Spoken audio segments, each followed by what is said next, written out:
Welcome to Lesson 4. The songs in Lesson 4 are You Sleeping?, Red-Haired Boy, which is a fiddle tune, and We Wish You a Merry Christmas. To help you get going with those songs, we do foundations, and this video is about that. In this lesson, we have some new things. We're going to switch the hand position. So the other songs started on the note C.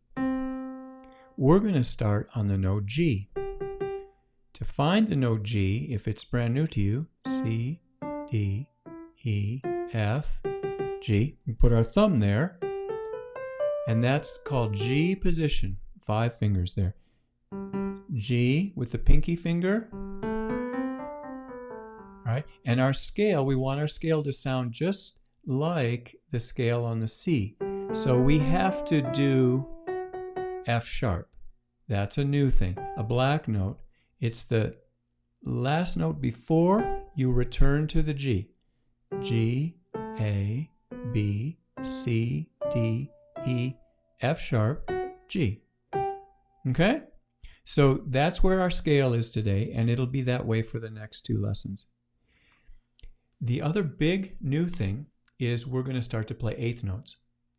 And the idea behind doing eighth notes well is that you feel 2 notes into one beat. 1 and 2 and 3 and 4, and that's how the rhythm is counted in traditional music classes. And some people, when they go to do eighth notes, they're going the right speed, but inside they're feeling a beat for every note. 1, 2, 2, 2, 2, 2. You want to group the notes together like we say words. That's one of those light bulb things. You do it, and then one day it just feels natural. What's happening is that the beat inside is going one speed and the notes are going twice as fast. So you're doing 2 things at the same time. And it actually creates this fluent, flowing feeling inside, which is what you want. You want to be able to carry the meaning of the music on that flow. And so these scales become really important. Even though we only do them like a couple minutes a day, over time what happens is your muscles figure out how to do it, and the feeling of the rhythm gets settled in, and it feels like home. So give yourself a chance, and over time I think what you're going to find is that the feeling of those eighth notes is awesome, because you can play so many cool songs with the addition of those faster notes. All right, so let's do our scale first here. And the fingering is the same as the scale for C. We do 1, 2, 3, thumb under, 1, 2, 3, 4, 5. Come down through all the fingers and then finger over, 3, 2, 1. It's the other side. Use up the fingers, cross with 3, and play your F sharp. And then you've got your thumb so that you end up with the pinky finger at the bottom. All right. And we'll do that enough that it feels like home. All right. Here we go. 1, 2, ready, go. 2, 3, 4. 2, 3, 4. 2, 3, 4. 2, 3, 4. 2, 3, 4. 2, 3, 4. 2, 3, 4. 2, 3, 4. 2, 3, 4. 2, 3, 4. 2, 3, 4. 2, 3, 4. 2, 3, 4. 2, 3, 4. 2, 3, 4. 2, 3, 4.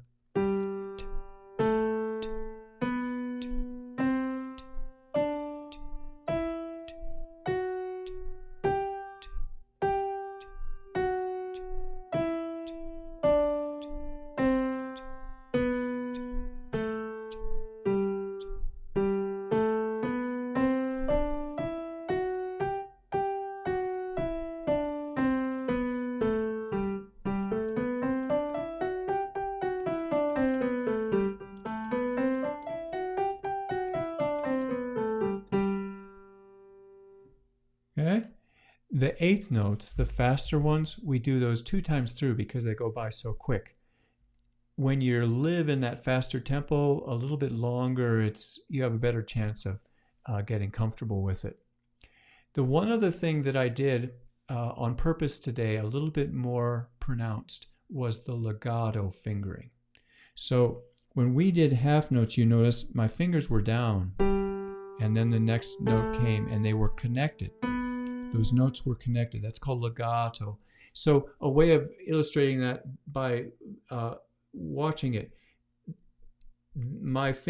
pretend my finger's at the bottom of the key. Then what happens is that the other finger gets to the bottom of the key, and then the first one lifts up. It's very much the same as when you walk. One foot is on the ground all the time, and what you're doing is you're connecting the bottom of the keys, right? And letting go precisely when the other note hits the bottom. It is one of the most effective ways of learning to play quickly. So with our eighth notes, that legato fingering becomes kind of important, because if you put space between all those fingers all the time, I mean, you do that in music. It's just you don't do it all the time, and that legato fingering is much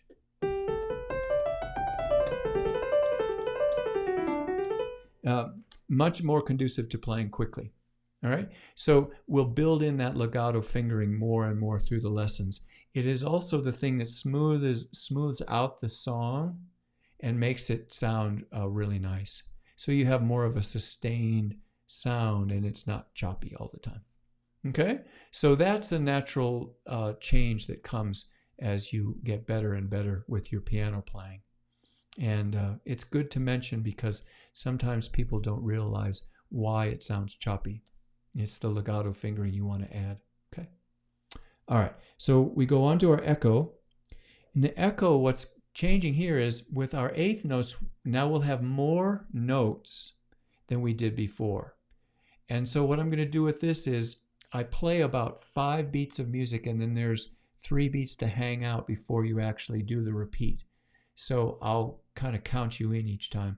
And as we advance with our echo game, we learn to keep track of more notes. And one of the ways that that's practical is with your quarter notes and eighth note combinations. You might think when it gets more complicated, it's harder to remember.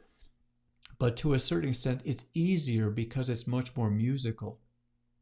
It doesn't sound so mechanical. So I hope you find that transition fairly easy to make as well. All right, so we want to get in G position. There's our G, 5 fingers. All right, we're there. And so I'll play, and then I'll kind of count you in when you do your echo.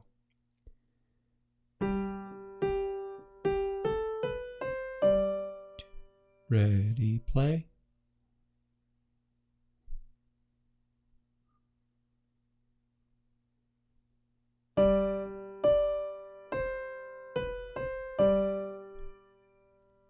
Play.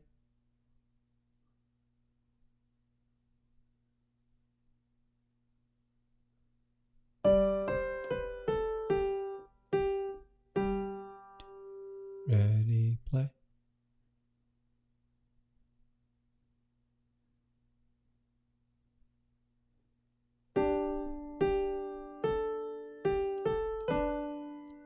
Ready, play.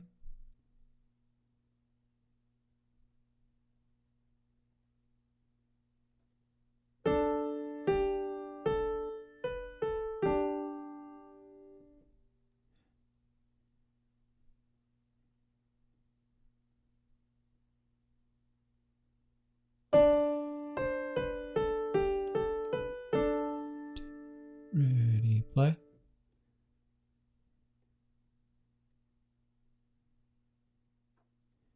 Good. All right, let's do the solfege. I'm going to be singing down low, but you can sing wherever it works for you. You can even sing inside your head if you want. So this is the do, re, mi stuff. I play first, and then we sing it, okay?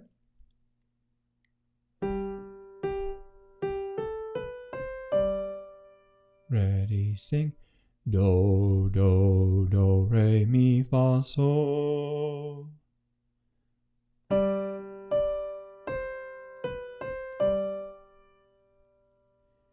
So, so, fa, mi, fa, sol.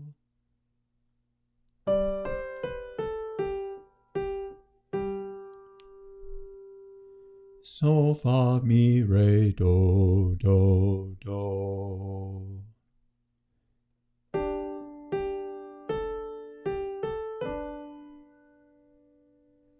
Do, do, re, mi.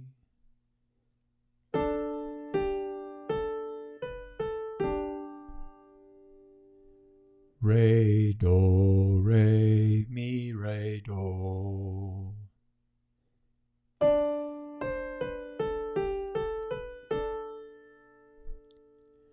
So, fa, mi, re, do, re, mi, re. Okay. That little bit of solfege, the do, re, mi, can really help you start to connect the voice inside your head to the songs that you're trying to play. In an ideal world, what happens is the song goes through your head and it comes out your fingers.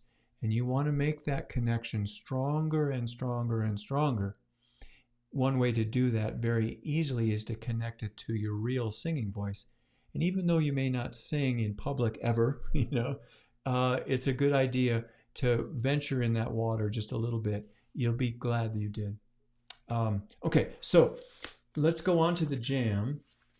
And with the jam, what I did in this one is I did different rhythms of quarters and eighths. So in a lot of music, particularly classical music, you'll get these things called motives.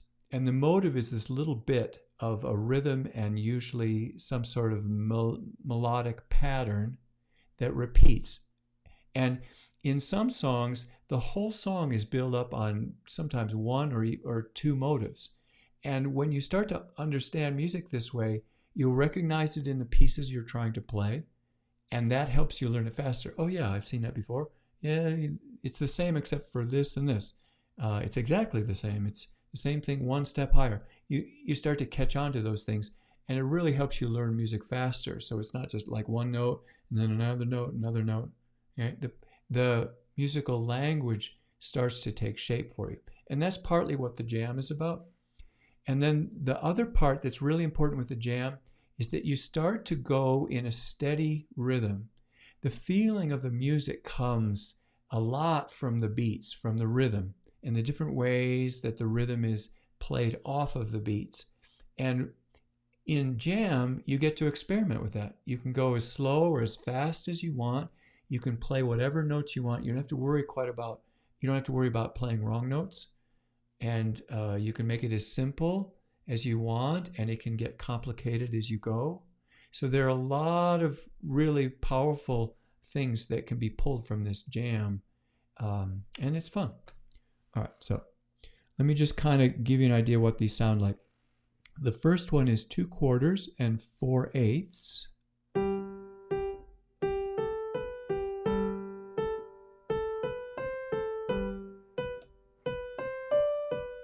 You notice how I'm going kind of fast. I'm not going too slow. If you go too slow, you don't always catch that musical word. And the second one is 3 quarters and 2 eighths.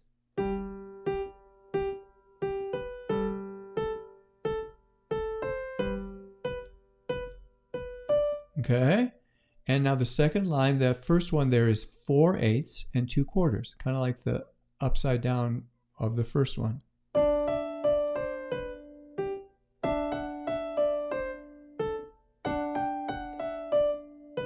Right? And that's pulled right from one of our songs, except I made it go up. And then this one is pulled from one of our songs too.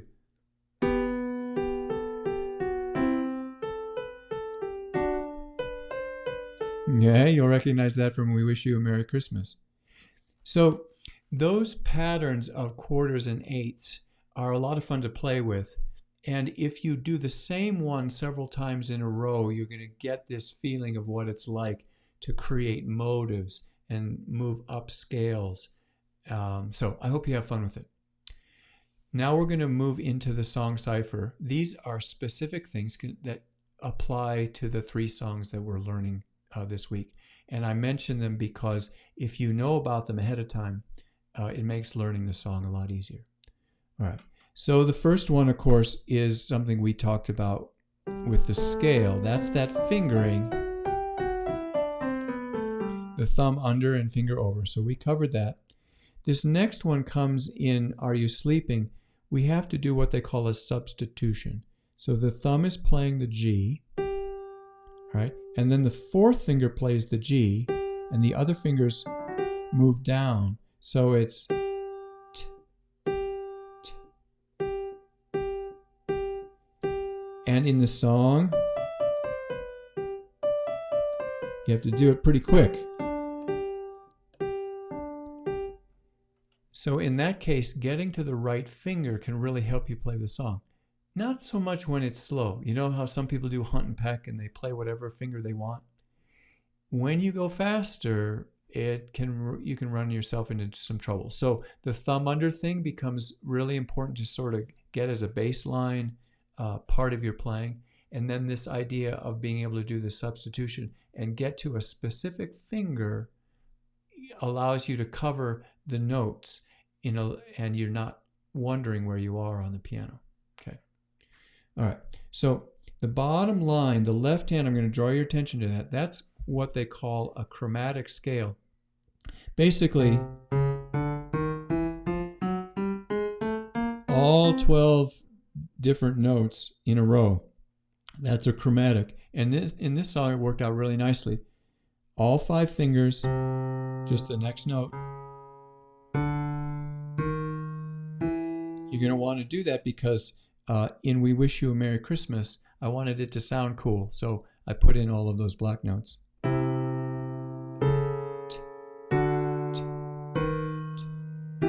Do twice as fast. Okay. The best 30 seconds of your practice session could be in doing hard stuff in half notes and then do the hard stuff in quarter notes. Just going twice as fast. The muscles start to relate the sound into a very specific rhythm. And what I've learned over the years is what happens in rhythm is a lot easier to remember the next day. If it was slow down, fast, stop, and all that, that's hard for the muscles to remember. But if you do it in time, it makes it much easier. I had made the statement a while back that these scales that I show you with the whole note and the half note, doing that actually helped me discover some of these other things. But mostly, it helped me learn songs in about 1/4 the time. Because what I learned was that the muscles remember from one day to the next when it's in rhythm. And so if I had the patience to slow it down and do it steady, the next day when I came to it, sometimes I could play it first time perfect, and very often I could not only play it perfect, but I could play it faster. It's a magical thing. So that's why we do that. All right. Okay, the last thing in Red-Haired Boy, there's this spot where you have to jump up to an F. And in the scale, we played F sharp. So one way of letting your fingers remember which is which is you do back and forth. Now we're doing quarters and eighths.